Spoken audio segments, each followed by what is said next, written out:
I know far more about Patson Daka than any human should, really, at this point. I'm amazed by it, Rob, but he is now, it looks like, going to Leicester. The Reds have missed out on him. That's our big transfer thing, I'd say, which is that Liverpool... I refuse to believe he's going to Leicester if Liverpool are genuinely interested. That's the interesting thing about it, isn't it? And we were linked with him heavily for ages, and it felt like there was something in it. I'm sure, Gutman's off crying somewhere about the fact. I'm sure he's fully invested in us buying him. But yeah, you're quite right to say that. Surely that then means Liverpool are saving a pot of cash for someone big, someone good. And I hope that's the case, because I really don't want to. I don't think any of us can take the scenario where all summer we talk about targets and then we start again in August and we didn't go heavy on someone. I know we bought a player already. Front. Yeah, exactly. It's got to be someone up front. I think, Ian, I'm all in on Harvey Elliott. I'm happy to be all in on Harvey Elliott. I'm all in on Diogo Jota as well. I'm all in on the front three. I think they're all great, but I'm also all in on refreshing what's behind them. Yeah. I don't want Minamino really. I'd be all right-ish with Minamino, and that I could at least convince myself it could be something. But I don't want Shaqiri, I don't want Origi.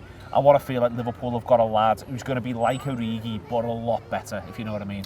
Yeah, and I think, if the pandemic doesn't happen, Shaqiri and Origi aren't still at the club, but they are at the club, and there's got to be a plan to get those lads. The pandemic did happen. Yeah, it did have to fucking tell you about it. So there's got to be a plan to get those lads moved on, because it's probably for the benefit of their careers as well. They're not going to see a lot of football. I think you've looked at minutes both played. It's not a great deal of minutes.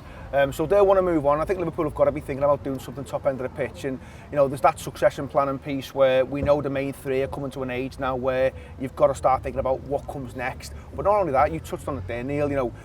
These seasons are long and hard, and at times players will go through poor runs of form, and I think that's where you want to be able to switch someone out. And it maybe is Jota at times, but we know injuries will happen as well, and I think Liverpool need to have, for me, a fifth one. And whether it's a wide forward who allows maybe a Mo Salah to go through the middle a little bit more, or whether it's an out-and-out slotter, I'm not too sure yet. I think in terms of what Leicester have done, that makes loads of sense, because everything you hear about... Vardy. Yeah, exactly. So they're thinking about Jamie Vardy, who's probably, 34, 35. They've got Iheanacho tied down, but he's a little bit of a funny footballer, him. So it makes... one minute he looks fucking brilliant. Next minute he can't fucking tie his own laces. So he's key components of being a footballer, isn't it? He's a fucking... Well, you got to put boots on, Phil, you know what I mean? He's right, Ian. I wasn't being serious. I'm plenty of shit, Ian. I reckon his ma bought him a pair of Knicks, That's not even out that one yet. In joke there. So I think Leicester have done some good business. If that ends up coming off, but I think every Liverpool fan wants to see Liverpool do something top end of the pitch. It's exactly what you think he's looking for, and they're looking for, and that I don't think they're just not that conventional. I don't think, and I think they've got a very, you do the stats stuff, and you get the impression their set of stats and how they're analysing it is on a completely different planet to where we are. So I don't know what they're looking for, but I'd like them to do something up top. Yeah, I think having names is not really our business, and saying I think we should sign him, because at the end of the day, doesn't matter. If we identify a player and go, yeah, we should sign him, it doesn't really matter, does it? It's not like we don't get judged by it. We don't.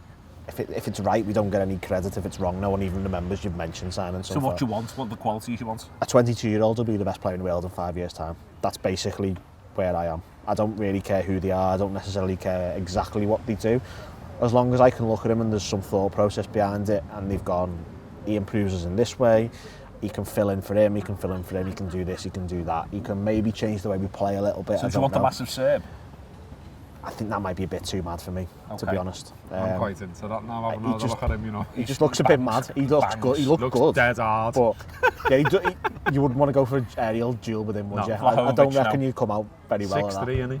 He's a unit as well. It's not just that he's tall. He's like, he looks like he can hold the ball. So up, let's put it is that that way. too mad for you? I think it's possibly a bit too mad. But at the end of the day, if I'm fairly trusting in what they choose to do. I think they've earned over the last 4 or 5 years. They've earned But what the rights. qualities do you want, other than he's going to be the best player in the world in 5 years? Come on, there's got to be a certain thing you'd like us to have more of up top. I mean, ideally, I'd like someone who'll score 25 goals as a centre forward, because that is what we lack. I think I don't necessarily think it's what we need when you've got Mo Salah, but it's something that we haven't got, and it would be something that would make you able to do something completely different.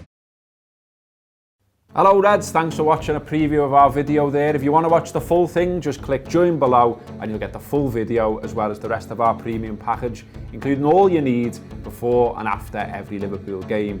We'll throw in a few perks too, including discounts at the Anfield Wrap shop. Get it! So click join, get involved, see you on the other side. Up the Reds.